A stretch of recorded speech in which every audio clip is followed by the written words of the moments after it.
I'd like to introduce myself. My name is Azmi Haroon. I'm from the Office of Immigrant and Refugee Affairs, and we're very pleased to be here with you today.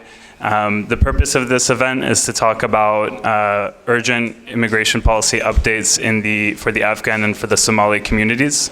Our hope today is to provide you with legal resources, know your rights resources, and information about how you can work with Seattle Police Department if you have any concerns about discrimination or hate crimes.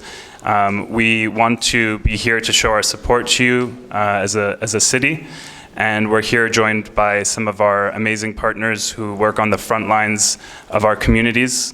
We'll have a lot of information to share today, and we want you to know that we are standing with you through these times. It's been a very difficult year with a lot of new harmful immigration policies, a lot of hateful rhetoric from the government, and we want to show you that Seattle is a welcoming city for all immigrants, and that the Somali and the Afghan communities have been integral to Seattle and are an amazing part of the city. So we will be sharing resources throughout the presentation. I'm going to pass the mic to Trista, who is from the Refugee Women's Alliance, which is an amazing organization that we work with. And after we do our introductions, we'll go into a legal presentation from immigration lawyer Jay Garrison. And after that presentation, we will have members from the Seattle Police Department that are presenting and answering some of your questions. And after that, we will share some resources from our department, the Office of Immigrant and Refugee Affairs. And then we will have open it up for more questions and answers afterwards. Thank you. And I would like to introduce Trista. Thank you so much. I'm Trista Baldwin. I'm with the Refugee Women's Alliance, and we are an organization, a nonprofit organization based here in Seattle, but we help people throughout Washington State who are resettling in our community, are part of our community, and we are here to help people not just survive, but to thrive. So it is a wrap-around service organization, and I am in the immigration department, and so you can imagine we are very busy right now with all of the changes. I wanted to make sure that my pace of speech is working for the translation. So thank you to the people who are here in person, but also thank you to the people who are here online. We might need to pause every once in a while for the translators to do their good hard work. Thank you so much again for being here. We hope to answer the questions that you have tonight, but we want you to know also that we're here for you after tonight and beyond. So we will continue to be here to answer questions about legal changes, but also about social changes. We are so happy that the City of Seattle is showing this support, that the police department is showing this support of our communities. We are one. Thank you so much. I want to say thank you very much to the Somali community for hosting this today, and for everyone for organizing this and taking the time to, out of your busy days, to sit down and talk about everything that is going on. I know this is very important to our Somali and Afghani community members. I work with a lot of them every day, and I hear a lot of questions and concern about what's going on. I'm Jay Garrison. I'm an immigration lawyer. I've been practicing for over 15 years now. My office is here in South Seattle. I work almost exclusively with clients from the Middle East, Africa, and South Asia. So today I'm going to break this down into a few specific items I want you to be able to walk away with and understand at the end of my talk. I want you to have a basic understanding of what the new travel restrictions mean for your communities and what the case holds at USCIS mean. I want you to have an understanding if ICE shows up at your place of business or at your home, what can you do? What does a warrant look like? What does it mean? What do you need to be looking for on it? And I want you to have a checklist for if you decide that you need to travel, for what happens, what do you need to make sure you're doing there, as well as understanding what's going on with work authorizations and helping prepare people's families in case someone is detained. Next. Okay.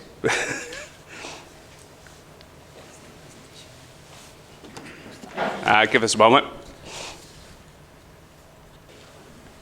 That works. All right. So, in terms of slow down. In terms of specific topics, what I'm covering is the travel ban, the case holds, processing freezes, extra review of existing cases and new cases, the travel risks for crossing the borders or even going through airports in the United States, the increase of enforcement in general, warrants, allegations of terrorism, constitutional rights, and protecting your communities. So currently, the travel ban, which a lot of people are familiar with, they heard about a travel ban the first time back in 2017. There's a new travel ban, came back this year in June. And this time around, there are 19 different countries that are impacted. Most of those countries have complete travel bans, and some of them have partial suspensions.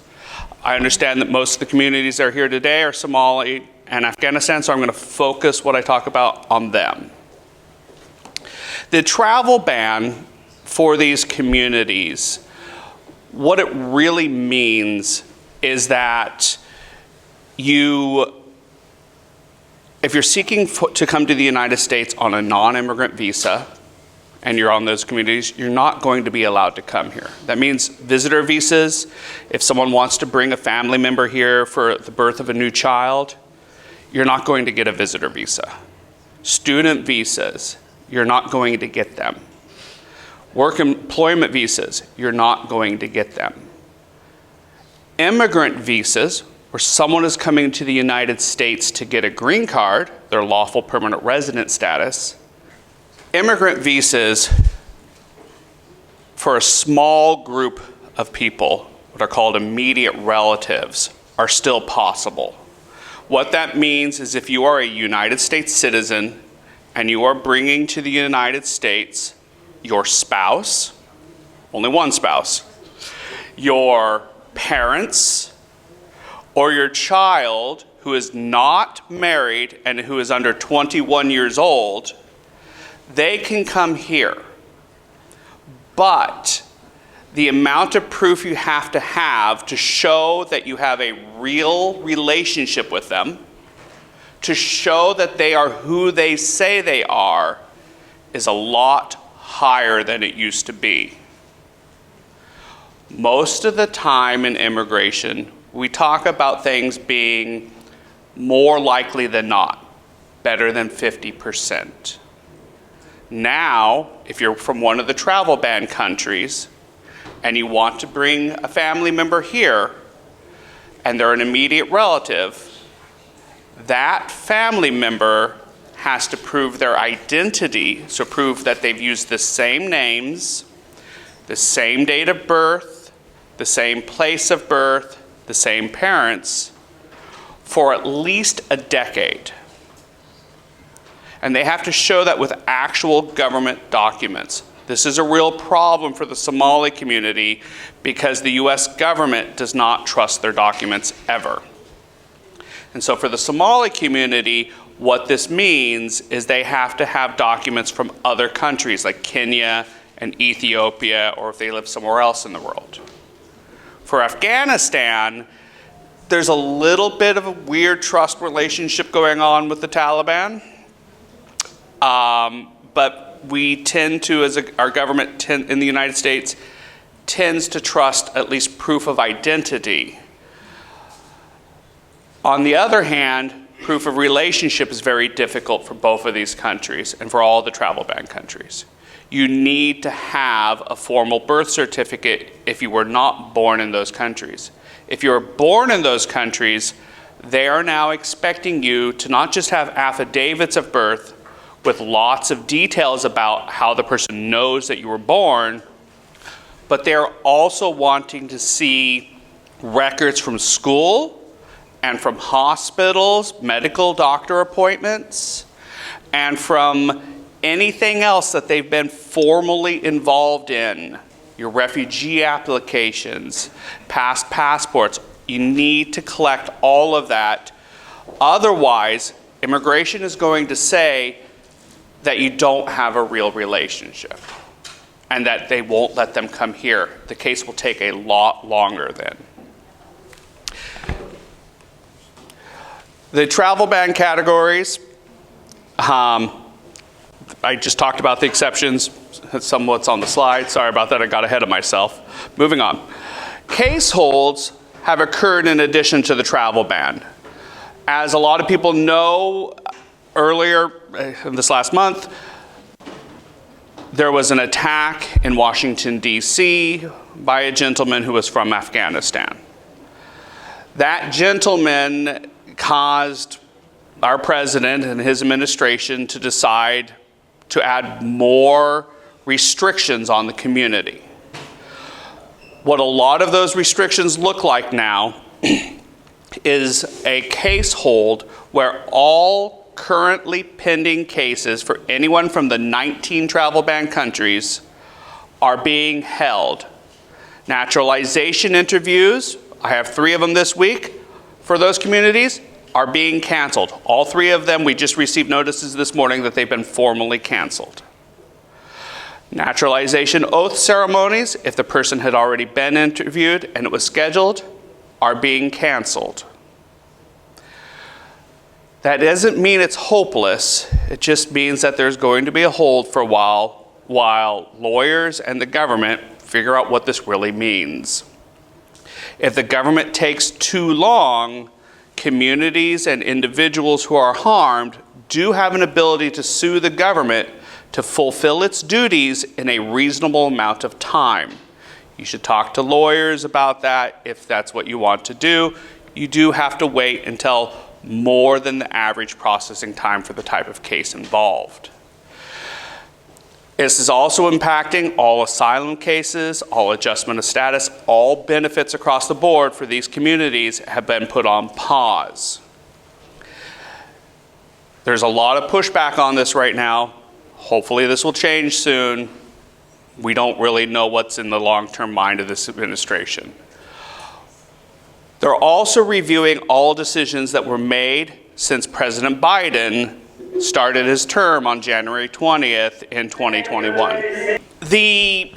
What it means to re-review these cases is if they were approved, a lot of them are getting a second level of review where they're basically treating them as still being open, and they're looking at them with the new security policies that this administration has put back into place. Most of these policies realistically aren't new to these communities. What they are is they are, instead of being focused on a few people in the community, they're being focused on everybody. And so everyone in the community is getting the same treatment as a few people in the community used to do. What that means is everybody's slowed down because of it, and it means that with these reviews, there's a possibility that people who this administration might decide didn't get their citizenship correctly. For example, if someone had had a group they'd been a member of, or a political party they'd been a member of, or a crime that they'd not told the government about, and the government finds out about it, they will attempt to reopen your case. Or, if you're a citizen, they may try to revoke your citizenship. You need to keep in mind, if you receive a notice of intent to rescind, to take away lawful permanent resident status, or to take away your citizenship, You need to immediately contact a lawyer. I don't want to just sell being a lawyer here and try to make more business, but those are very serious things for you and your family. And you don't want to play around with it and guess at what they want and try to make it up as you go, because the government asks for the things that they want, not the things they are actually allowed to get and sometimes need, and that can actually cause you problems if you give them everything they're asking for. So you need to be careful about that. So what do you do now while your cases are delayed, while your friends' cases are delayed, your family's cases are delayed? Well, there's a bit of waiting, but there's also an assumption here that there's going to be, as these delays reach their end, there'll be a lot more requests for evidence, a lot more notices of intent to deny, of the government asking people for more information. Expect that you will be asked for more information and be prepared to provide it. If you know there's something wrong about your case, then you need to gather that information together and have it. Keep your old records, keep your old information. Make sure you don't throw things away. I know a lot of the aunties in the Somali community never throw any papers away, which is good. I've had many, many aunties in the community who have saved relatives and nephews and nieces from trouble because they kept all those papers. You want to tell them thanks. You want to give them a lot of thanks. Okay? You want to build those records for yourselves of your identity. If you insist you want to change your name, I know a lot of people in the community do, think about it carefully. Talk to a lawyer before you change your name, because a lot of times it's advised not to do so until after you're a citizen. And you need to document any problems in your family. Someone has something that you don't talk about in the community because they're a little weird, it causes problems, they might have mental health issues. Someone has problems because they're autistic. You have a child who has a disability. You may not talk in your community about it, but you need to keep all the papers for that so that if you ever have problems, that can be shown by a lawyer to the government on your behalf to say, you need to stay here to take care of those people. Don't give up on those possibilities and make it easier, especially if you get detained. You need to have those documents immediately available. Work authorization these days is really frustrating. We're going back to the same system we had under the first Trump administration, where the government is essentially going to take as long as they darn well please to give you your work authorization. This is not a big deal for lawful permanent residents and U.S. citizens. It's a big problem for refugees and people with asylum, with TPS, or some other status that are here. They have returned to only issuing employment authorization documents for 18 months at a time, as opposed to the up to 5 years that we just had. All existing employment authorization documents that are still valid remain valid. You can keep working on them unless you receive written notice from the government telling you you can't work anymore.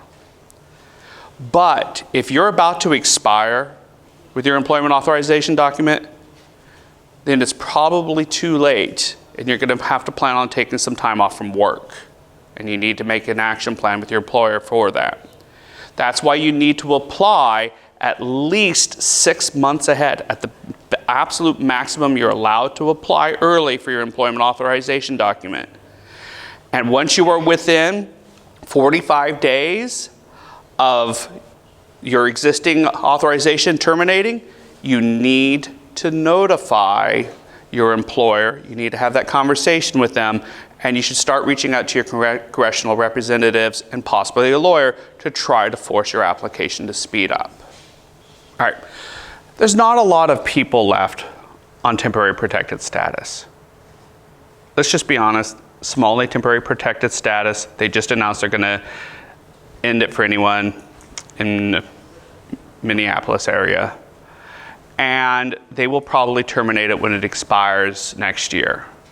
It is unlikely they'll renew it. If you are on TPS, it's time for hard decisions. What it means is you need to be seriously looking at, do you have an asylum claim, or was that already exhausted?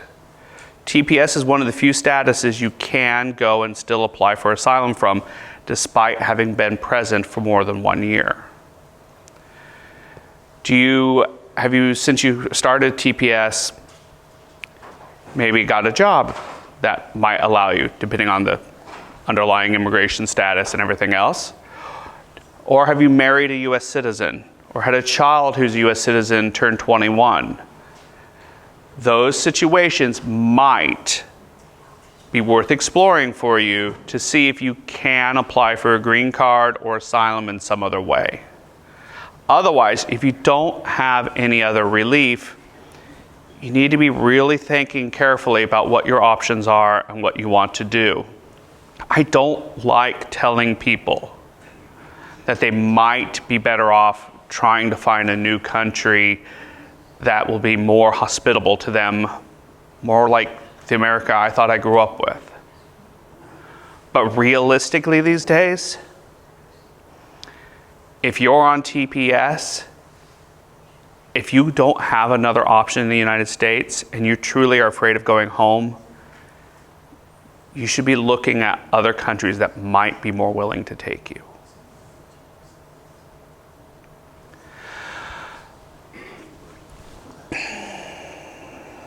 Travel risks. I'm going to move away from that hard topic, sorry. Travel risks.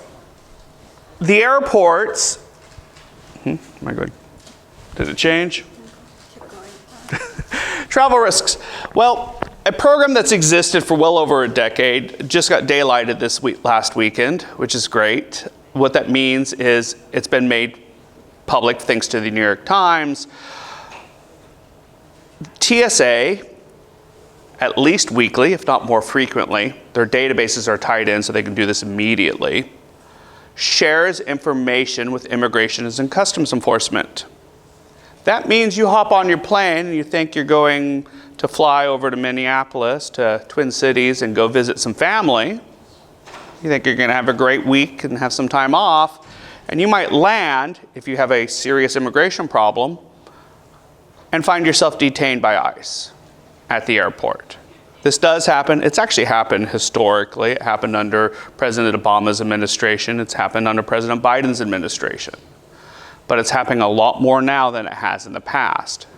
And the reason it's happening more is because the guardrails for these types of programs are being taken away. That means that if the TSA agent thinks you might be at risk, they're more likely to tell ICE, you know, that guy might not be a citizen, even if you showed a passport when you went through the gate. I'm not trying to scare people, but I'm trying to be realistic that if you have a problem with your past immigration history, you need to really think carefully about traveling domestically by air. And if you aren't a US citizen yet, or you have friends and family who aren't US citizens, and you talk to them a lot about their immigration status, politics, with your phone or on social media, you need to be seriously considering, do you have those types of conversations on your electronic devices that you're going to take through an airport when you fly internationally? The US government has increased its program with Customs and Border Protection to take people's phones, take information off of them, and look at them. When they pull that information, they're pulling all of your contacts, all of your social media information, not just the people that you follow and are friended with, but the people that follow you and the people that have liked your posts. And they're looking at that information and they're putting in gigantic databases that use fancy algorithms, not just AI, to decide whether or not you are a risk to the United States in their opinion. I've had clients this year who are a risk to the United States because they spoke out during the last election cycle against President Trump's rhetoric. I don't know how exercising free speech in a country that's founded on the idea of free speech actually makes you a risk, But that's what this administration thinks. And unfortunately, it's a reality we're going to have to change. It will take us time as a community, as a country, but we'll get there. These main thing is when you're traveling, take low data devices. Don't just take a candy bar phone, the one your grandma still uses because she doesn't know how to use the smartphone.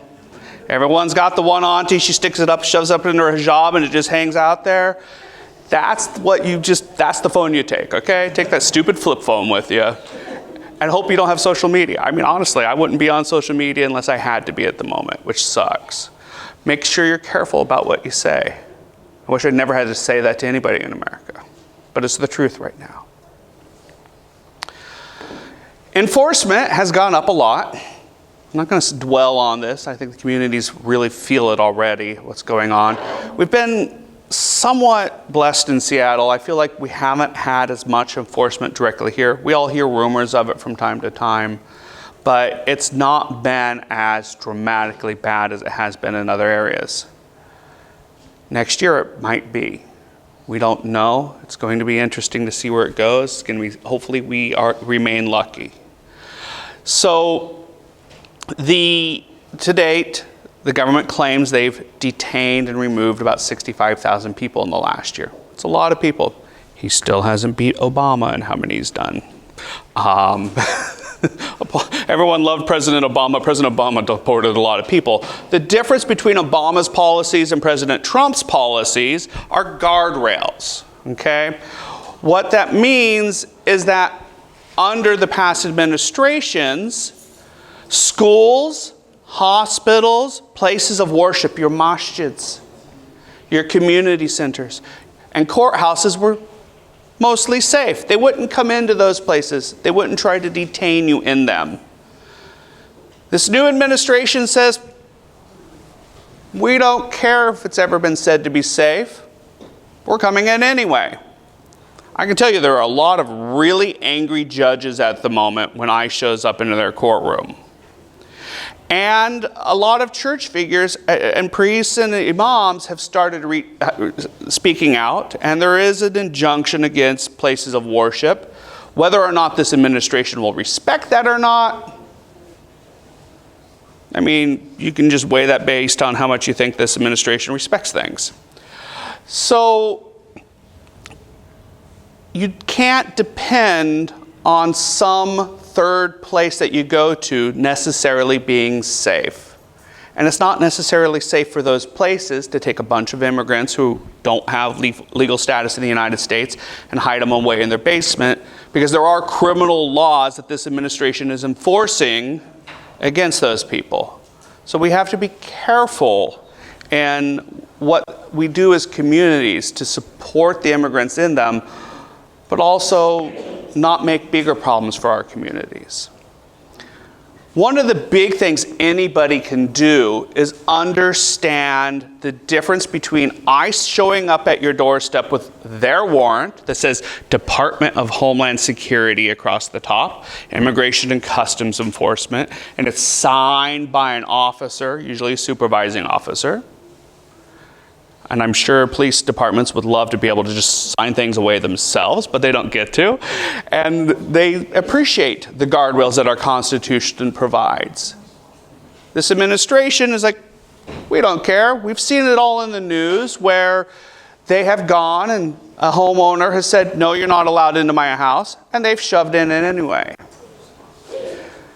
If they're trying to enter your home, trying to enter the private places of your business. So if you're a restaurant, where people come in and eat, that's a public space. If you're an educational institution, the general plaza area, that's a public space. But offices, the back area, the kitchen, that's a private space. If they're trying to enter into something that is private space, they have to have a judicial warrant. A judicial warrant has to be issued by the U.S. District Court when it comes to immigration. Or Washington State courts can do so if like a local police department wanted to, but that's different from ICE. It has to be issued by an actual court. And It has to be detailed. It has to actually say on it what home they're coming into. It has to be your address. It can't be off like, say you're Unit A when you're actually in Unit B or have no unit number. That's the wrong place. They're not allowed in. It has to state what they're coming in for generally. It can't just say they're just allowed in the door and they can do whatever they want. They have to be there for a reason. And it has to be signed by a judge.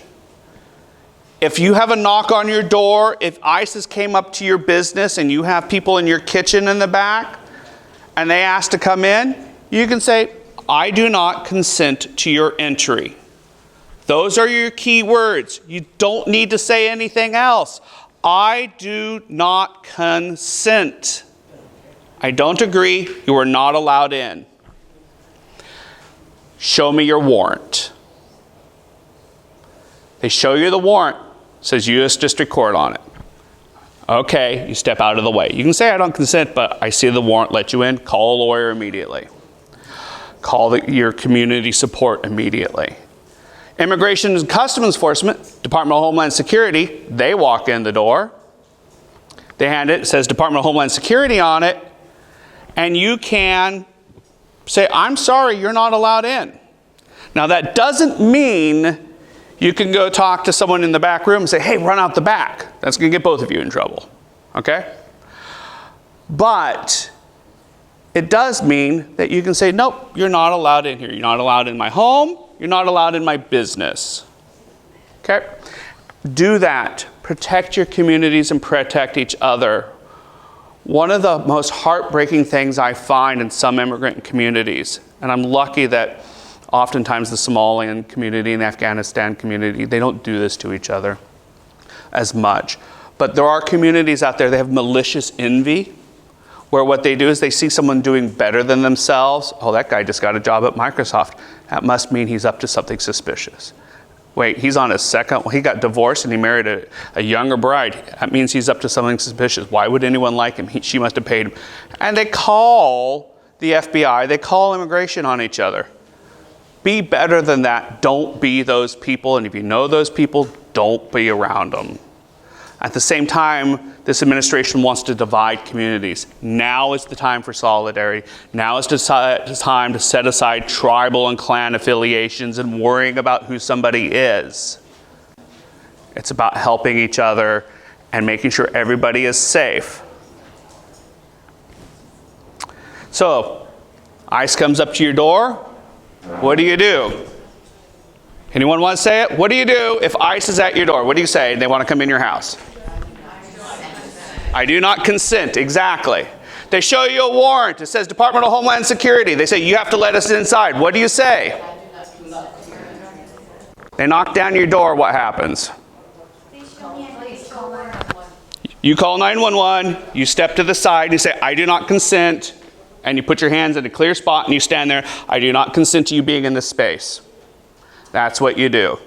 You do not get physical with them. You do not touch them. You do not scream in their face. You can and should pull out your cell phone and take a video. But I do not consent. And you keep saying that.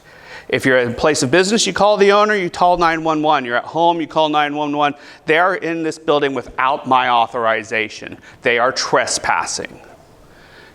You do not consent. If a police officer, not just a police officer, but an ICE immigration officer comes up to you and you're on the street and starts asking you questions, what do you say? Anyone want to take a guess? Who are you? Identify yourself. I would like to speak to a lawyer. I wish to exercise my right to remain silent. You don't talk to them. Oh, they just want to know where Muhammad is. What is that, 40% of your community? You don't tell them where Muhammad is, okay? I don't consent. I'm not answering your questions. I would like to talk to my lawyer. Are you detaining me? I'm free to go. Goodbye. I do not and will not talk to you. I am sorry. Oh, just talk to us for a moment. Just talk to us. It'll be good for you. We won't harm you. You know, we know bad things about you. We'll forget all about that. Don't trust them. Do not consent. Do not talk to them. On the other hand, they're showing up. This is when you call up Seattle Police Department. They're busting down your door without authorization, without a warrant. I need help over here. It's a weird duality of asking police for help while also telling law enforcement, no, please don't be here. It's frustrating for everybody, but that's what you do, okay? And then write down their names, their badge numbers, anything they'll give you, take a video. If they take your cell phone away while you're taking a video, don't fight them for it. Because you touch a federal officer or any law enforcement officer without their authorization, and you will probably go to prison. No matter what they were doing. So you just relax, step back. I do not consent. I'm not going to talk to you. I'm exercising my Fifth Amendment. I would say that for a whole hour if I was allowed to, but I actually need to keep moving. Sorry. So I've already said Fourth Amendment protected spaces are private spaces. Ask, am I free to leave? And then remain silent. You don't even have to say anything to remain silent. You can just stand there, bite your tongue, and shut up. It is a big topic. It is the topic that I spend most of my time on as an immigration lawyer. It is what I professionally have focused my practice on these days. And what we call terrorism, you, me, on the street, individuals, is not what this government calls terrorism when it comes to immigration. We think terrorists, we think the guy who strapped a bomb to himself and blew himself up at a mosque. We think of the attack in Australia. We think of actual group-based activities with a political purpose that are extremely violent and harmful. The government thinks any group of 2 or more people, organized or not, who have ever planned, thought, or otherwise participated in violent activities, even if it was supported by the U.S. government to overthrow a dictatorial regime, that is terrorist activity. We have turned our backs as a nation on many of our allies that we helped from the 60s through 2000 with rebelling against their governments. We have turned our back on a lot of people that participated in Arab Spring. You participated in Arab Spring, you're not allowed into the United States most of the time because we view you as a terrorist under our laws for immigration. If you have ever participated in a group, been a victim of human trafficking, used a coyote to be smuggled to the United States, anything like that, or you have a friend who has, then you need to be, we're almost done. Then you need to be careful. You need to consider putting all of your information together and talking to a lawyer to make sure that your information is put forward the best way possible if immigration ever comes to you. And if immigration is asking about past groups and activities, you really need a lawyer.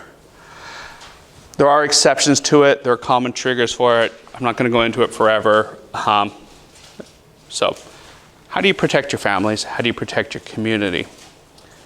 If you are not a U.S. citizen, or if you're a U.S. citizen who has risk factors, something where you know you didn't quite tell the truth about, or you had that crime that you never told any about. I have a guy that was a citizen for 40 years and had his citizenship taken away because he had been charged with a crime right before he took his naturalization oath 40 years ago. You have anything like that, you need to have a family emergency plan. You need to have a plan where you have a document packet with your personal information in it, your alien number, your identity documents, school medical documents about your family, and trusted emergency contacts, especially if you have kids, so that if you do get detained, you have someone who can pick your child up from school. You have someone who can take care of those children. You have given a standby guardian permission. You have some type of caregiver authority out there. Make sure your emergency contacts are up to date. Don't just depend on your community stepping up and trying to do it, because the schools are going to say, what authorization do you have to do this? Okay? If someone is detained that you know, You can use locator.ice.gov to try to find them when it's accurate. You will need their alien number or their name and their date of birth. Help them preserve any records they have about their status and their eligibility to be in the United States, and avoid what's called notario fraud. What that means is if someone is not a board accredited representative, isn't working for some organization like REWA, or is not a lawyer, and they're giving you legal advice, they're doing your paperwork for you, that can cause a lot of problems. Oftentimes they'll put information down and they'll just guess, oh, that date of birth, it's January 1st. Mind you, I think, 80% of the Somali community, the US government thinks was born January 1st, thank you to the UN.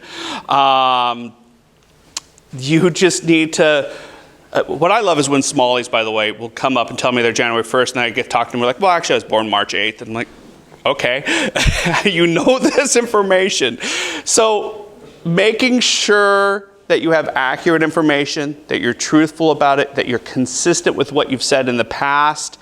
Don't spell your parents' names a different way for the 4th time and have a different parent and try to bring your auntie here and call her mom. Don't do those things, please. If you did come here some other way, I don't want to know about it. But the reality is those can cause problems when a notario tries to do things, and they're someone who's not a licensed lawyer who doesn't know what they're looking for. And they just fill it out for you, they file it. And I've seen too many people in the communities get harmed by this, either by a relative overseas, getting banned from ever being able to come to the United States for the rest of their lives, or someone already here being placed into removal proceedings or having their citizenship threatened because of it. So that's the basics of it. Reminder, everybody has constitutional rights: right to remain silent, 5th Amendment, right to not having the government enter your private space, 4th Amendment. Make sure that if they're coming into your private space, it says U.S. District Court, not U.S. Department of Homeland Security. Maintain your silence, request a lawyer, support your community and the other communities around you. Because these communities in our city is what we have right now. Thank you, Jay, very much. We're going to take some questions, just a few. Apologies because we started a little bit late. We might not answer every question, but while those of you in the audience and also virtually think about questions, I'm going to read some of the questions that were sent to us during the registration. So, for example, can you please explain what impact the recent policies are going to have on the SIV recipients? The biggest thing for SIV right now is if you have a friend who's trying to get SIV for the first time, they have to get their mock letter before December 31st this year. Master of Chief, something like that. I always forget what it actually stands for. Everyone else that's on SIV, those cases are still technically going forward if you've already got beyond the approval from your chief staff. And they're being processed. What will actually happen there, we don't know. It was a statutory program created by the federal government to welcome and protect our allies overseas. And so there will be a lot of legal challenges if the government does try to dishonor the people who have helped us that way by refusing them. But we don't know exactly what's going to happen right now, other than they are being delayed just like everybody else. Thank you. So question is about people who came here in the refugee status and now have a green card. Should they be worried? If you had been 100% honest and didn't get anything wrong on your refugee exam and made sure one of the biggest problems I always run into is people who go, I've never belonged to a group. Guess what? Every person here right now belongs to a group, the Somali Community Center. That's a group. What we think of as a group as individuals is usually politics and stuff. What the government says is anything. Your local gym membership is a group. That's causing problems for some of these people. Not listing all your children out causes problems. A lot of people are like, well, they meant only the children I had in the U.S. or I was bringing with me. But I got like 15 more back home. you really need to list all those children all the time from the very beginning. If you didn't, you need to talk very carefully with a lawyer before you apply to bring them here. Those are the type of situations, or if you have criminal history or anything, those are the type of situations that will make the government start looking at you. If you've received your green card during the last 5 years, since President Biden became president, then you have to be careful, because those are the cases they could seek to rescind, take away lawful permanent resident status. There's a whole process for that. You do have to go to immigration court at the end of the day for that, or they can put you into removal proceedings, but all of those have a lot more steps to them. Thank you. I see we have one question in the audience. Yes, I can speak about. We'll have to repeat it. A lot of our community members do not speak English, and they might not have access to an interpreter right away. What's your advice to people who do not speak English, but they got harassed by ICE or whatever? Will you repeat the question too? Yeah. So the question is if you do not speak English very well or at all, let's be honest, a lot of these communities are still learning English, or are people who can't learn English sometimes, and you are approached by Immigration and Customs Enforcement, or quite frankly any law enforcement officer, and they start asking you questions. What do? You really need to learn a few basic phrases. We didn't bring any Know Your Rights cards, did we? Did you? They brought Know Your Rights cards. If you have them in multiple languages, that's very useful. You take that card and you read it off. What those cards usually say on it are the things we already practiced today, which is, I do not consent to your entry, I wish to remain silent, and I wish to have a lawyer, and add one more, I would like an interpreter. And you can keep it short. You can say, interpreter, please, and translator, please, whichever is easier for you to say. I need my interpreter. And then you don't argue with them, you just be quiet. I don't recommend using their interpreter. You want your own. Okay, thank you so much. With that, we'll have to transition to our next part of this discussion, but I know that we have several questions, so maybe if... I'll mingle, people can ask me questions. If that's okay, Jay's going to make himself available for a little bit on the back of the room, and with this, we're going to stop recording this session. And you're welcome to send out my answers I gave you to those. Wonderful. And we will now pass the microphone to our Director of the Office of Immigrant and Refugee Affairs, Hamdi Mohammed, to welcome the rest of our speakers as well.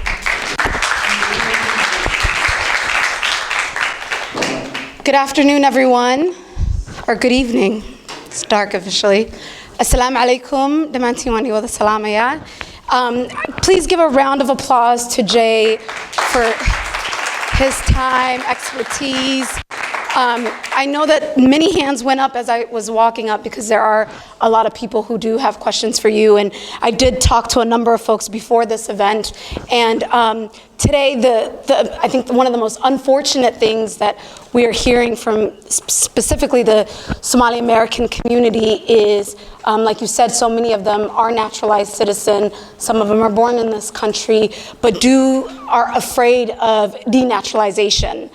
And I know that question keeps coming back up over and over again.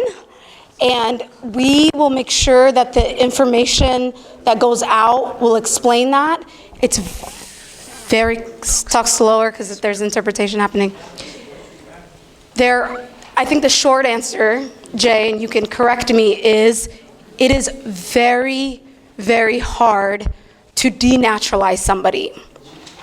It's possible, but those cases are very complicated, and you should talk to an immigration attorney in the event that you are being asked of that, or there's a case that's being investigated related to something that can lead to a conversation about denaturalization.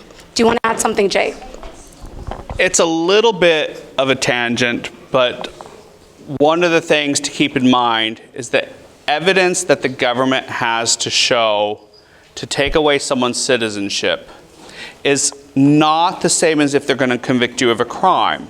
crime is really high beyond a reasonable doubt. It's a little bit lower. It's called clear and convincing. It is, ironically, coincidentally, the same level that they're requiring your family members to prove their identity and relationship by to be able to come to the United States. But it's really high. It's much higher. And it really comes down to having somebody look at your individual facts. The best thing you can do is if you get a letter from the Department of Justice telling you that they're going to take away your citizenship, you raise money, and same day call a lawyer and say my citizenship is being taken, they're trying to take my citizenship away. Do not wait, do not delay. Do it the same day you get that letter. Start leaving messages with every lawyer you can find until someone says, yes, I can get you in next week and to talk to you about it. Do not delay. Thank you, Jay. Please give Jay another round of applause for his expertise. We are in unprecedented times, and before this event started today, I was just at One America, and actually Abdi Jama, who will be joining me on the next panel, and I were both there, and they brought a bunch of impacted community members into the room. It was a lot of folks from the Afghan community and the Somali community, and what they were all sharing, the similarities, was the fear in the community at this moment. The fear of going to the grocery store without carrying a passport, and the just increased hateful rhetoric that is out there. And one of our sisters from CARE actually shared that in the past several months, there have been a lot of sessions like this, Know Your Rights trainings, information sessions, and there's been about maybe 10 to 12 people who sign up for them. Well, tonight we have about 54 people signed up online, and this room is full. You know what that tells me? That tells me that the fear that our communities are experiencing is real, and that people are hungry for accurate information. And so for our Office of Immigrant and Refugee Affairs at the City of Seattle, that is what we are committed to, and that is the values of the City of Seattle, is ensuring that you all feel equipped with accurate information, that you have legal guidance, so that you can make the best and most informed decision for your community. And our commitment as a government agency is to ensure that we're providing you all with the protections you need, that you know the services that are available to you in the City of Seattle. I want to thank our partners, Somali Community Services, who's in the room.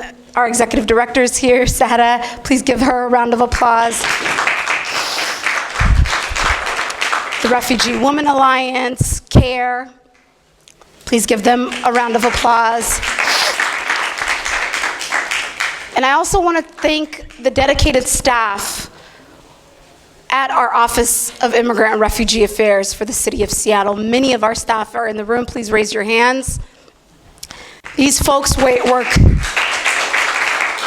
around the clock if needed to make sure that our communities are served, that the City of Seattle is addressing the needs of our Seattle's immigrant and refugee communities. And I really appreciate them helping putting tonight's event together. It took a lot of work to make this happen. I heard somebody say, Somali may ku hadlaysaa. Waan ku hadli karaa, but turjubaaniya qolka ku dhex jira. Someone said, is Hamdi going to speak Somali? I do speak Somali fluently, but there are also translators in the room tonight. And so I'm going to let them do their job. I would like to, the next section of our agenda is on community concerns and local government's commitments.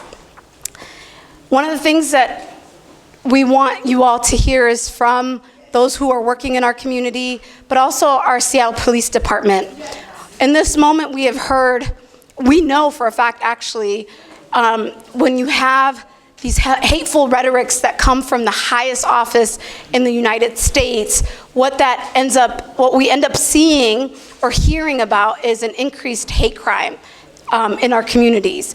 And so we want all of you to be able to understand, one, how do you report hate crimes against yourselves or maybe someone that you love?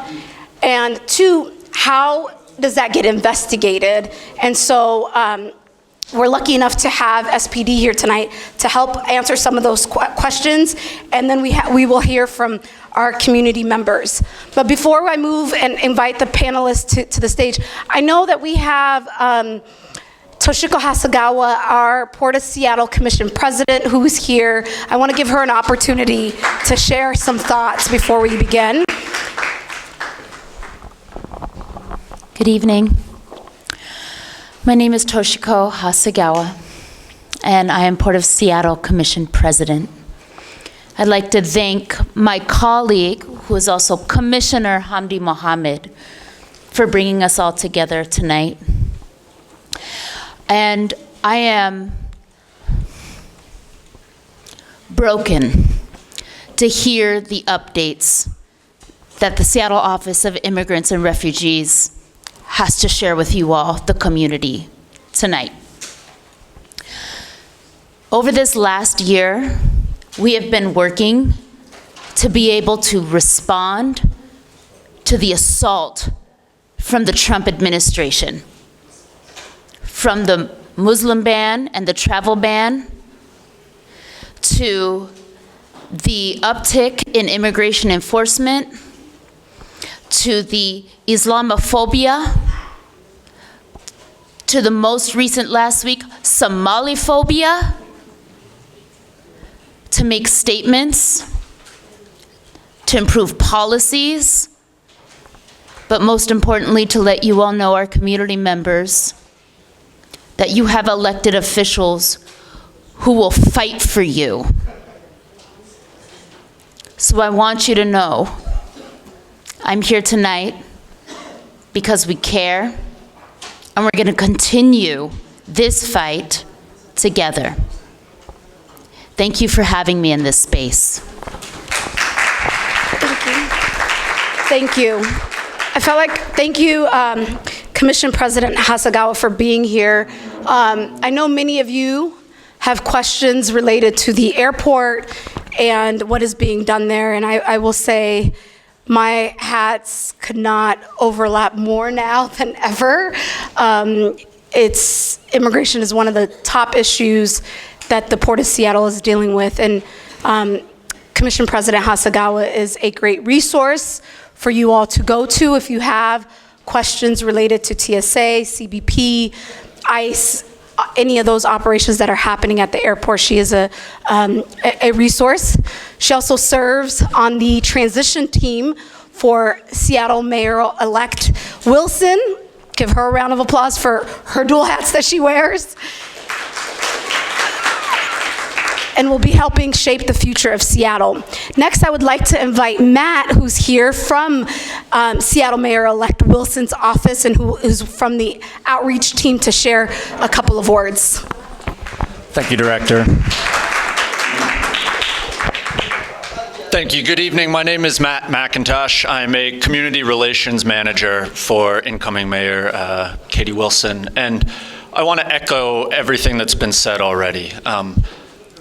The hate, the rhetoric, the policy that we are seeing coming from, as we've heard, the highest office in this country is totally unacceptable, and the amazing work that the Office of Immigrant and Refugee Affairs and community organizations have been doing for years will continue, and we will continue to be strong partners with everyone that has made tonight happen, and our various other agencies like the Port that we have represented here tonight. So I will be around this evening, and you will see me and the rest of our team in the months and years to come, but you have continued steady support. You belong here. We have your back, and we stand with you both morally, politically, and legally in the fight in the years to come.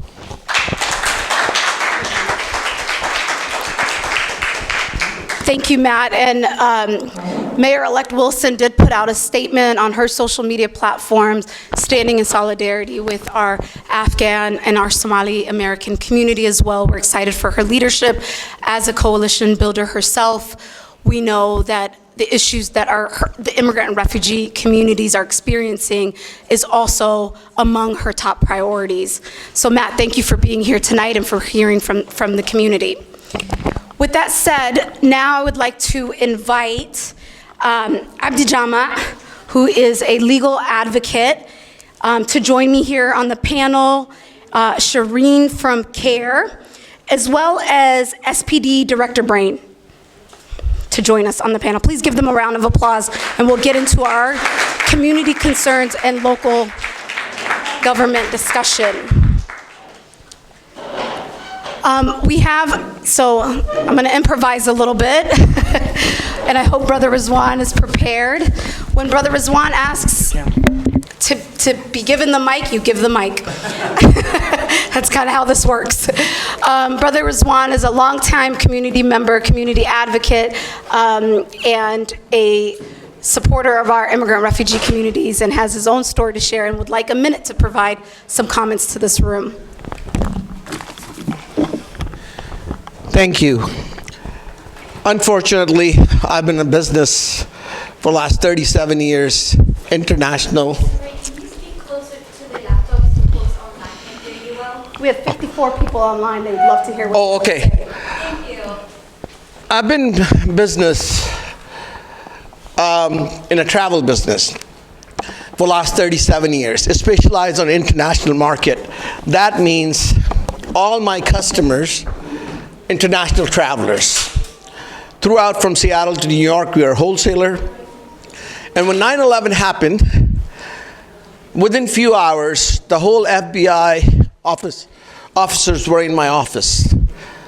They thought that they found someone. Happened to be Muslim, born in Karachi, Pakistan, so I supposedly know all the terrorists. So, but that era was different. My office was surrounded for over 6 months. I'm not going to go. It's still civilized back then.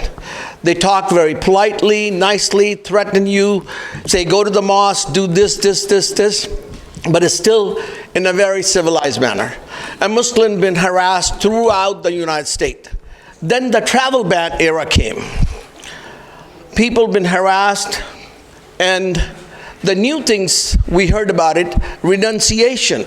A lot of elderly people had no idea what they were signing it. They make them sign a renunciation certificate. And they sign it, and they get deported. You have to know that all the ports in America, it doesn't consider inside the United States. So if you are inside the INS immigration, custom and immigration, you cannot call any attorney. You have no access to calling any attorney, and outside family member, they cannot reach them unless and until they put them in jail. I have a second and third generation. My nephew was coming from Umrah, born and grew up in America. He was harassed for 4 hours. Why did you go? My nephew was coming from Canada. He's half Caucasian, harassed to give him his cell phone. And he will not come, he will not enter, they would not allow him to enter into the United States unless and until he gave his cell phone. They're the very respectful community members, and Imam were held at the Sumas border for 4 or 5 hours, and their phones were taken away. So my humble request to all of you, if you don't have death emergency, do not travel. If you have a green card, do not travel. If you came to this country as a political asylum and going back to your country, do not travel. Avoid travel. Don't think that you born in this country, this is a different time. My humble request to all, especially all the Muslims, if you don't have to travel, don't travel.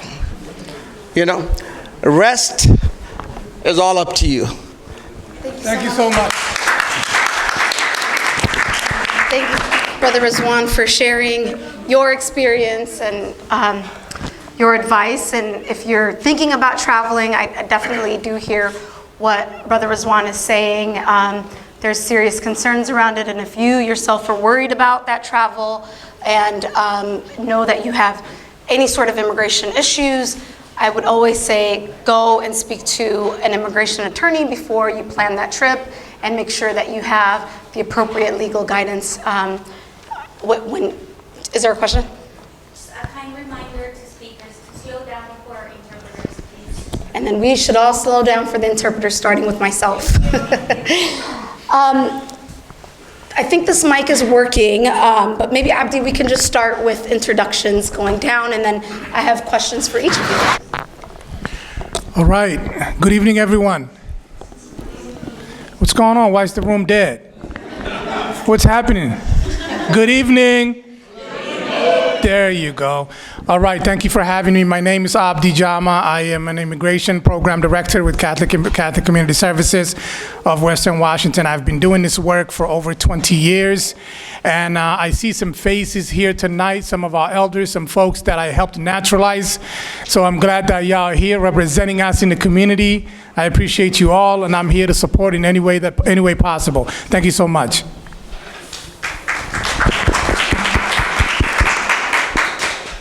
Hi, good evening. I'm Detective Sienna Brain with the Seattle Police Department.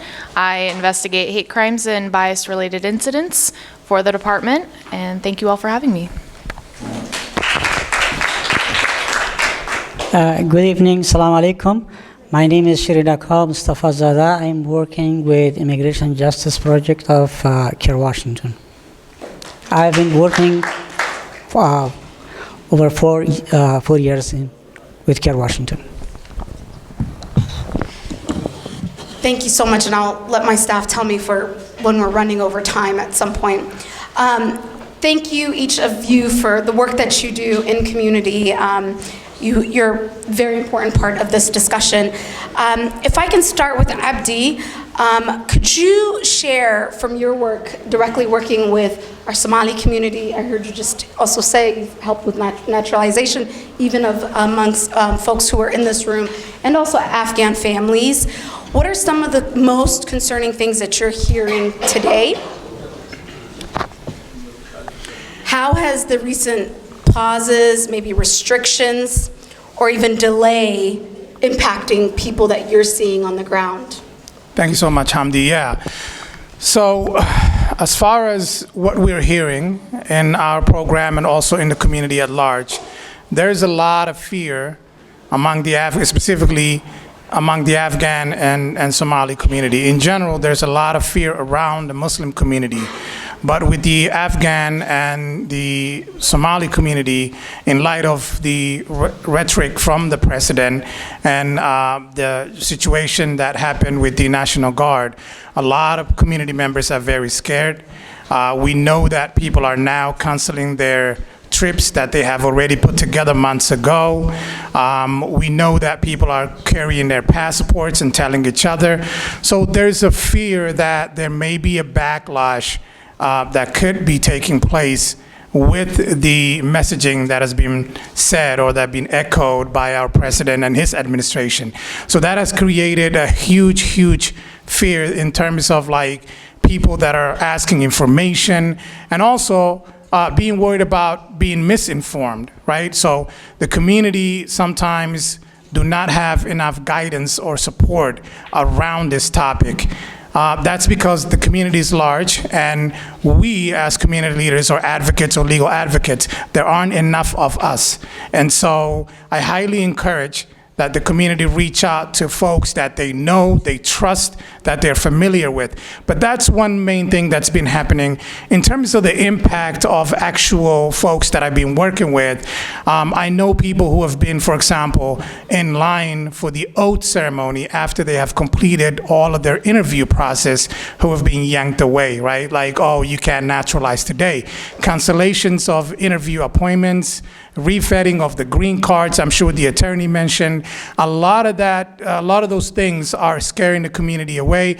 I also know people personally that are unable to come out of their homes now, which then now we got to look into resources in terms of food banks and where do people go for ordinary shopping when they were able to come out the house. So I'm being told to slow down. I tend to speak fast, I'm sorry. That's just a habit of mine. But yes, that's some of the things that I'm sensing and seeing in the community and people reaching out to me about it. And also hate crime. I know a lot of young women are worried about riding the public transportation. That is the transit system, the metro buses, because they're wearing their hijabs. And so this is serious and dangerous rhetoric from the president, which now is reflecting and impacting our Afghan, our Muslim, our Somali community. Thank you, Abdi, for sharing that. And, without causing unnecessary alarm in the community, when folks are having their applications delayed or their naturalization application pulled, what sort of advice are you all giving as Catholic Community Services that's providing legal services? Are you all saying, be patient and wait? Here are some opportunities where you could go for advocacy? Or are you all saying, you should panic, this is really dangerous? Yeah, thank you. I think we're telling the community to be patient, to find trusted legal advocates. That's what's important. In these times, there's a lot of misinformation, and it's so easy to get lost in all of this misinformation that's happening. So we're telling the communities to stay away from TikTok and all of this social media that's giving out the wrong information, to go and speak with the community leaders, go to the community-based organizations that are supporting them, make sure you engage with the trusted community members, and most of all, seek legal advice. And we are also encouraging people to fight back and make sure they don't just sit, but if they are eligible to apply, to go ahead and apply, because this is how we can respond, right? Like, we have rights, and we have constitutional rights, and we also have legal immigration rights. People have rights, and so we want to make sure that we advocate for that, we strengthen that information, and we give them a solid point of contact. So yes, please make sure you apply for your applications, but make sure you speak and engage with trusted legal providers. Okay, so Abdi, you're telling me that if I see something on TikTok, maybe it could be something true, or maybe it could be a lie. So I should go get that thing verified, whatever video I'm watching. Maybe it could be AI, is that possible? Yes. It could be altered. 100%. And so that's why trust the legal advisors, trust the legal, the in-person, the phone calls that you can make, and not just settle for what's going on with the social media, because that's just like catching on like a wildfire, in the community. And people take that, but I am saying any of those social media, verify. Thank you, Abdi. That is very true. I mean, I get it from my own mother at times, videos that are altered, and it's circulating around WhatsApp, for instance. And it sounds like immigration information, immigration policy changes, and it sounds somewhat, maybe it could be accurate, but really it's not. And so I want to underscore the importance of what Abdi is saying. Get that verified. If you have a legal question, talk to an expert. Okay, we will move on to CARE. And I know, CARE, you guys are on the forefront of fighting back when it comes to all of the negative rhetoric that is coming out. And can you maybe share some of what you're hearing related to either hate crimes or what the community is reporting to you all at this time, whether it's harassment, threats, or discrimination? Are you all seeing an uptick? Well, after the recent policy changes, we receive a lot of, calls from our clients and from our communities. They are in a state of fears, and they are not moving out. They are in fear that they may be called in for an interview or for a re-examination, and so they are not sure whether will they be when they go out, they maybe will be targeted. They maybe not back home. So there is a lot of concerns. So as a general, I can read you some points Yeah, sure. for your information. So. But use the mic. Yeah, Care Washington represents both, Somali communities, Afghan communities, as well as other Muslim communities, Muslim insurgency communities.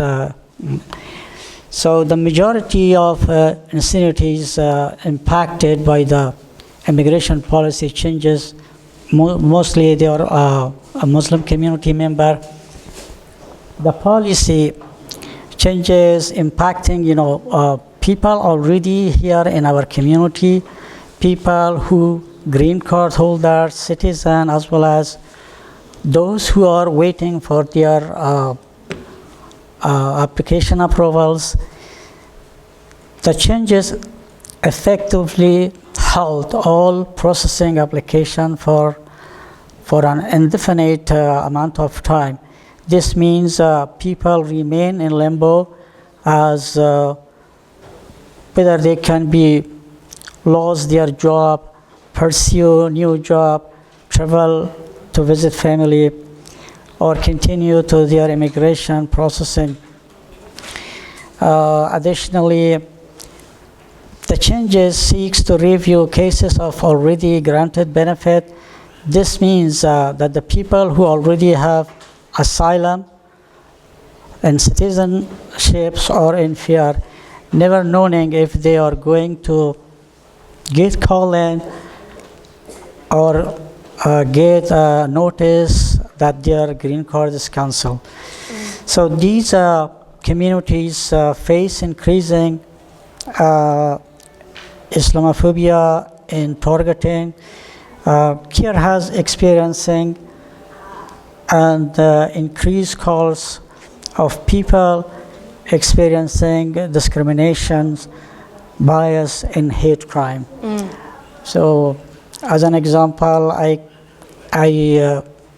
received a call from one of an Afghan who was went to the food bank, and the guy was asking about his ethnicity and identity when he was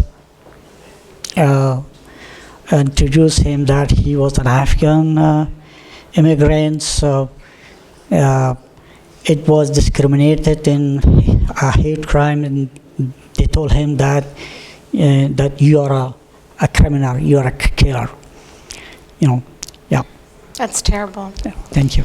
Thank you for sharing those stories and those cases, and the fact that CARE is dealing with an uptick.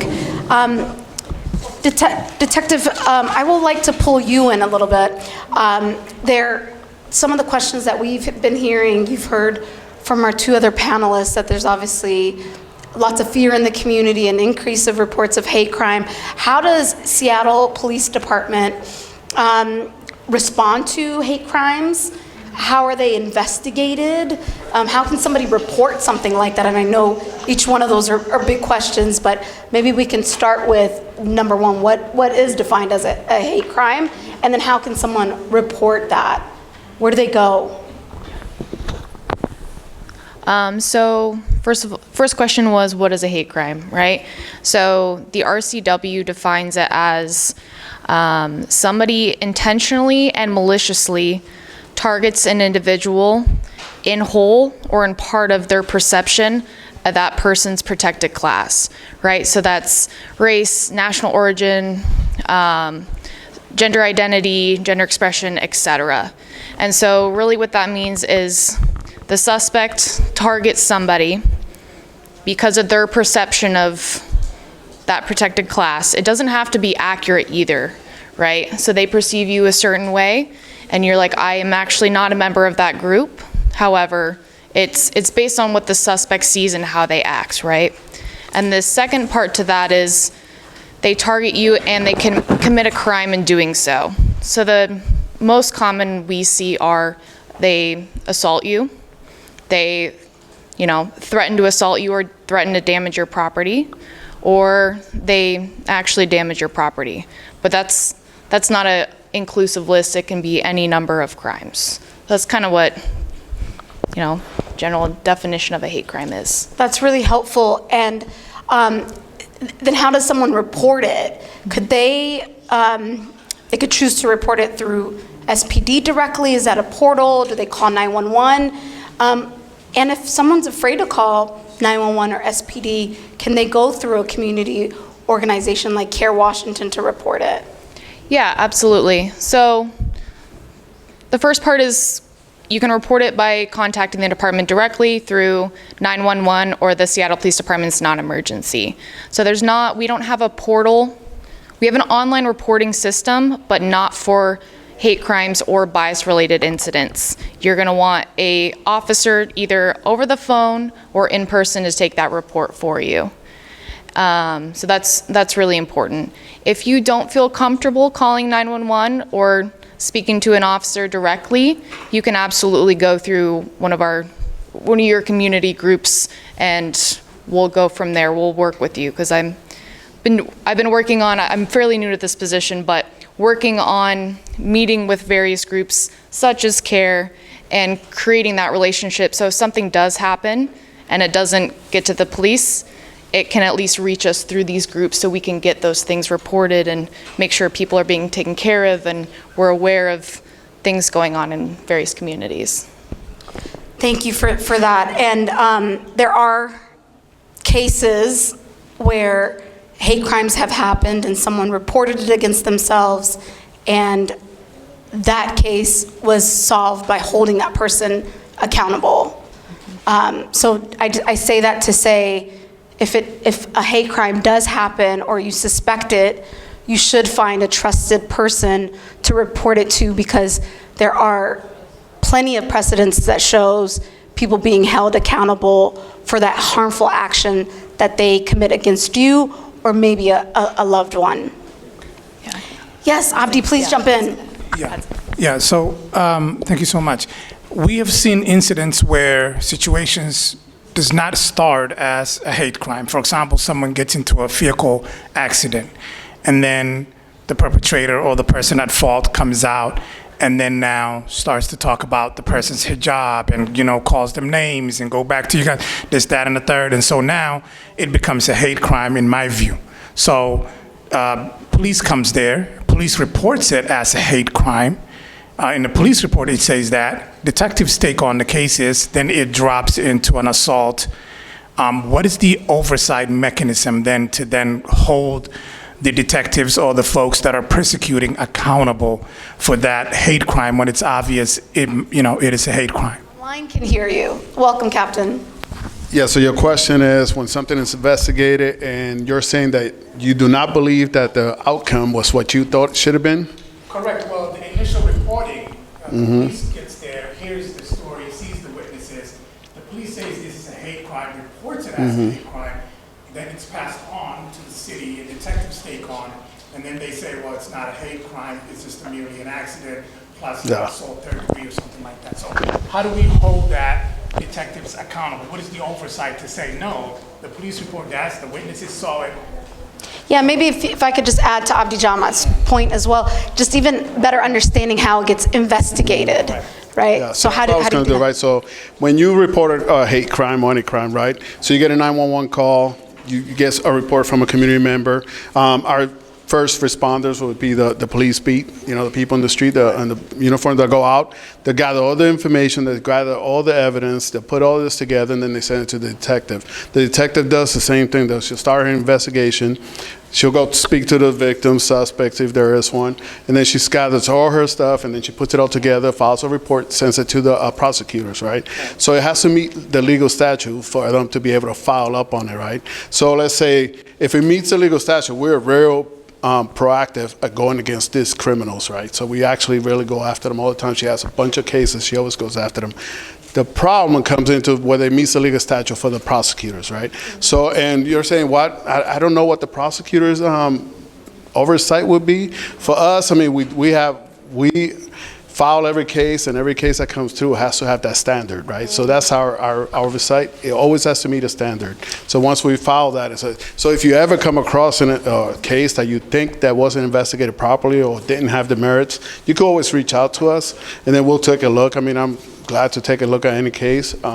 She would do the same thing. Mm-hmm. So it's kind of hard where the breakdown is happening that you think, because it could be at the prosecutor's level, right? It's both. It's the detective's level, and then the prosecutors come up and say, and we have met with them, and they say, well, here's what the detective found, right? And so then it kind of discourages the community from going out and reporting this, right? Because they're like, hey, so-and-so's case went nowhere, so-and-so's case was just an assault for a degree, and that could be just a spitting at someone. No, but this guy grabbed my hijab, said this, did that, and called me names, go back. So I'm just saying, what is the level of oversight where the accountability can be verified with those detectives who are changing from the police that arrive on the scene, and the police clearly, with their investigation, deemed it as a hate crime.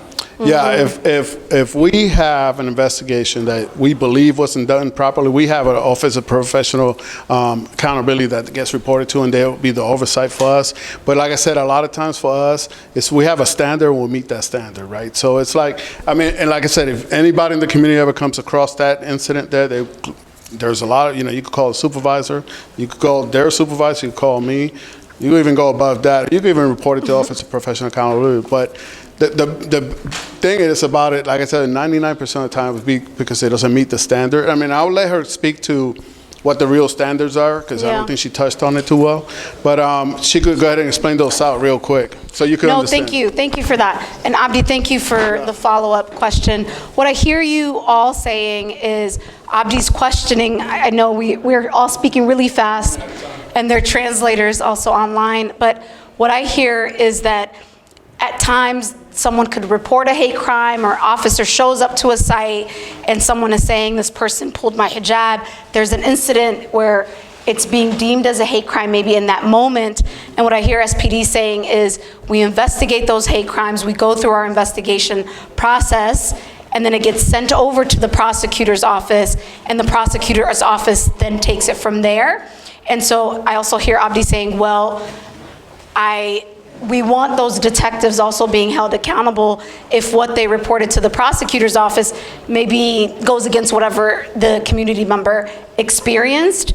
And so the oversight community has is there's a Office of Police Accountability. You could reach out to the police chief. You could ask that case to be addressed and opened again. And so there are other avenues and opportunities to elevate issues like that. But Abdi, I hear you, and I've heard concerns like that. And so I think both of those are opportunities. I see everybody's hand going up at this point. See, this opened the Pandora's box right now. No, what I'm saying is the average folks in the city are not aware of the Office of Accountability. They're not aware of those oversights. That information is not readily available, and then it discourages the community. And the time we're in now, we do not want that. That's what I'm saying. We want police officers. So police officers are coming out. They're investigating it on the scene, deeming it as a hate crime, passing on to the detectives, the prosecutor's office. It comes back as an assault for a degree. And now that community member is discouraged. So we're saying, how do we kind of like connect those dots so that we can address those discords, even if they don't fit in the criteria, like you guys are saying, right? Yes, okay. I know I've seen many hands go up, but we're short on time. Even Jay came up to the platform. I'm going to annoy you with this. Okay. Just to be clear, I understand it, A hate crime is similar to like domestic violence. It is an additional rider on top of another existing crime. And so what's important is to report the crime at all, and hopefully if it is a hate crime that gets enforced as well. One of the things that I keep seeing coming up lately in my own practice and hearing about is people who impersonate Immigration and Customs Enforcement or USCIS coming to people's homes, and in a way that also feels definitely like a hate crime, but I don't think that fits into the traditional hate crime metric. So it'd be nice if you don't mind me transitioning the question to transition into how Seattle Police Department is responding to those types of incidents. Yeah. When individuals are Impersonating law enforcement, in particular impersonating ICE. Yeah, so that's a crime, right? So if they're impersonating, yeah, I don't know if that's a hate crime unless they committed a crime while in the commission of that. Right, so it's still a crime, but it can be a hate crime if they've carried it on and committed a hate crime. But yeah, that's still a crime. We still investigate it as any other one. Our policy right now stands again. Even though the gentleman was asking a question, we do have policies that standardize everything we do. So we do follow our policy. We'll go ahead and make contact with whoever it is. Then we'll try to prove the crime, and if there's a crime, we take action. If it's the actual ICE, then we have a policy on how to handle with them too. That's right. Yeah. Well, thank you for that. You know what this tells me as the director of the Office of Immigrant and Refugee Affairs is what we will do next and work with SPD on, and maybe we can get a commitment, is to bring SPD in a room with the prosecutor's office, with the Office of Police Accountability, and then they can share with us as a collective how they handle these different issues in their separate offices, because some of the stuff intersects. And if you can add the city attorney on that list. And the city attorney's office. So we will commit to that as a future discussion, because we are short with time. But I do see someone else from SPD with their hand up. So maybe they can provide some clarity. Relevant question, because there's some political asylum people who were in a park and got shot. I want to ask them, police officer, very relevant question.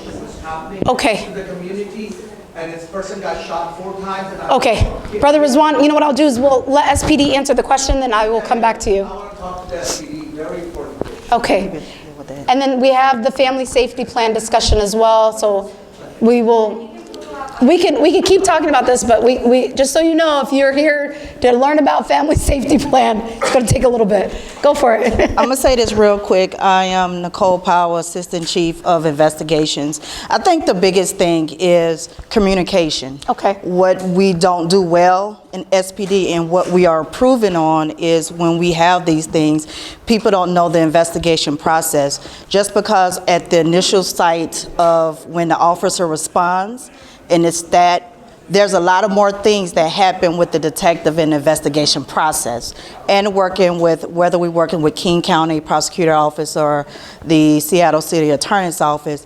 But what we have to do and what we are doing is to... Hold the mic up, I'm sorry, the online folks. Okay. What we have I'll try to recap. Can you hear me now?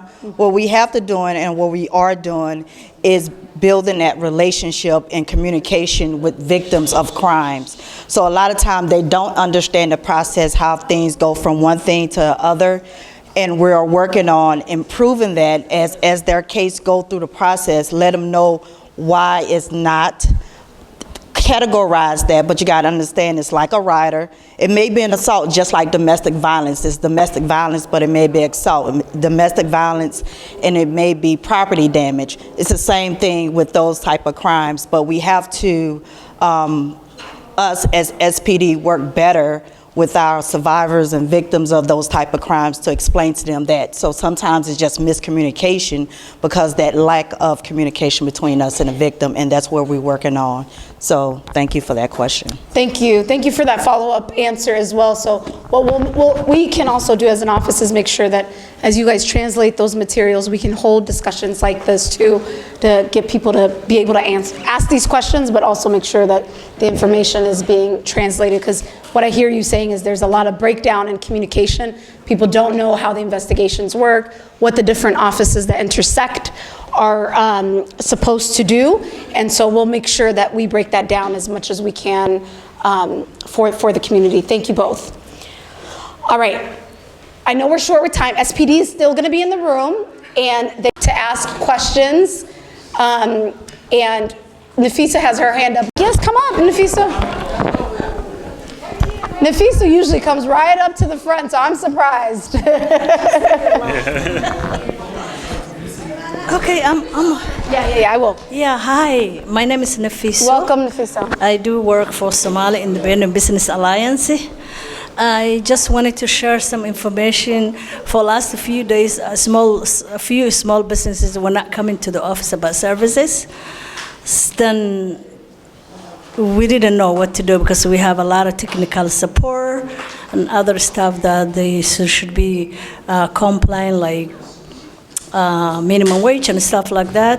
Supposed to educate them, and they denying not coming out of the house or out of the business. So I'm not sure how you can approach that. So small businesses feeling afraid to show up, they're maybe experiencing their own fears. What are some available resources for small businesses? Nafisa, it seemed like you were directing your question at SPD at the same time, but I'm sure everyone can speak to resources that are available to small businesses. Maybe if it's small businesses that are, one of the things that our office has done, let me just say, is we did a Know Your Rights training for small businesses. One, for them to know the protections that are available to them as leaders and business owners in the community.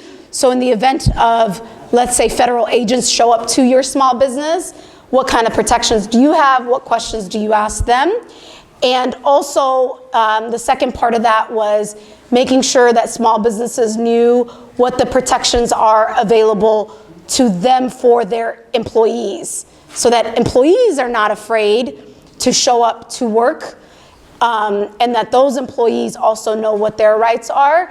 And so we will continue to host those Know Your Rights trainings for small businesses. And so Nafisa, I'll make sure our office connects with you and we can connect those small business owners to some of those trainings. What we know and see in the community is when people feel empowered and they know what their legal rights are, they're more confident to open up their business doors, and employees feel safer showing up to work. And so however we can close some of those gaps, we'll do that. I don't know if you all want to add anything else to that.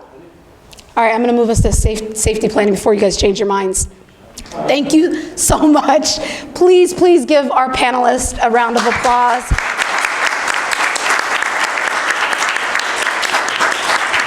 Appreciate you all. I'm gonna invite Javi. You can have a seat, grab some sambusa. Please make yourselves at home. There is Somali tea that's available. And then I'm gonna move us into our last section of the night. And just a reminder, that table— Hi, everybody. Thank you so much.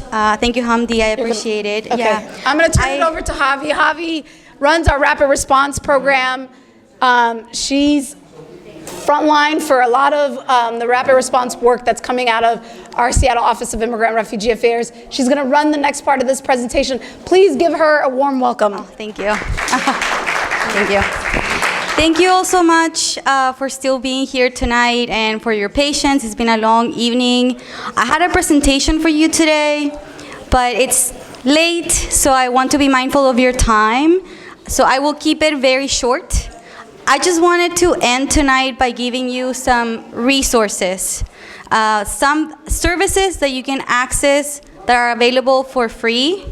In case you wanted to speak to an attorney about your case, if you wanted to create a safety plan for your families. So at this table here, and I also put it on the chat for folks on Zoom, at this table you can find the flyer for our office's rapid response program. It lists all of the services that our office provides. One of the services I wanted to flag for you is that you can speak to an immigration attorney for up to 10 hours for free about your case. If you find the flyer here printed, or you can go to our website, you can get a referral and find an attorney that can review your case and give you a screening and help you with applications up to 10 hours for your own case. So if you have any specific questions about how these policy changes impact your own case, please take advantage of this resource. You can connect with CARE Washington, Entre Hermanos, Horn of Africa. These are all of our partner organizations who can see your case up to 10 hours for free. So please take advantage of this service. And then the second service that we wanted to flag for you is that we provide immigrant safety planning through Legal Counsel for Youth and Children. You can find their website also listed on this flyer.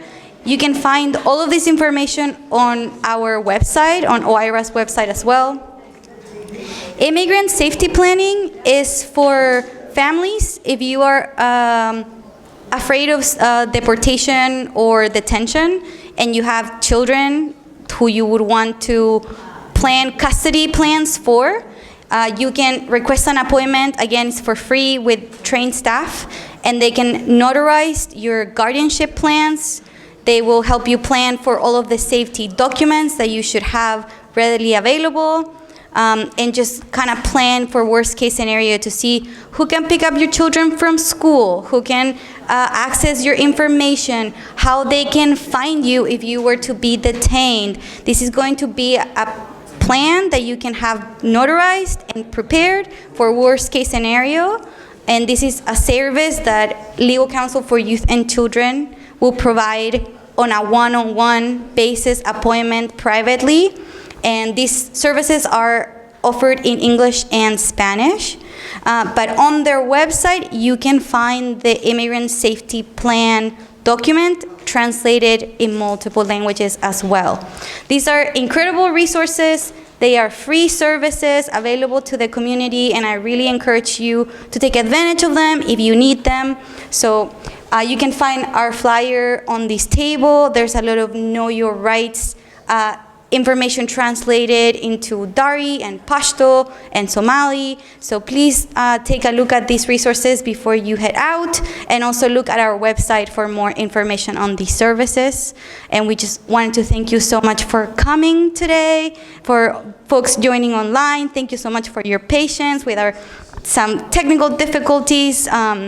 But I hope it was a helpful information tonight, and I will hand it back to Hamdi for final remarks.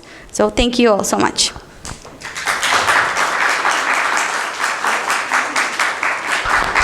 Thank you, Javi. And again, there's a lot of really helpful resources at this table, and we'll make sure we host one of these sessions again. And if you have additional questions, our staff will be around so you can ask those questions of all of us. But let me just say, I'm Somali American myself. I came to this country as a 3-year-old refugee from Somalia, and I have family members who leave the house today, carry their passport. My mom is among those people. And I remember in the beginning of the year, me and my mom laughed about it. I was laughing like, you don't have to do that, Mom, maybe a picture. But today I encourage it.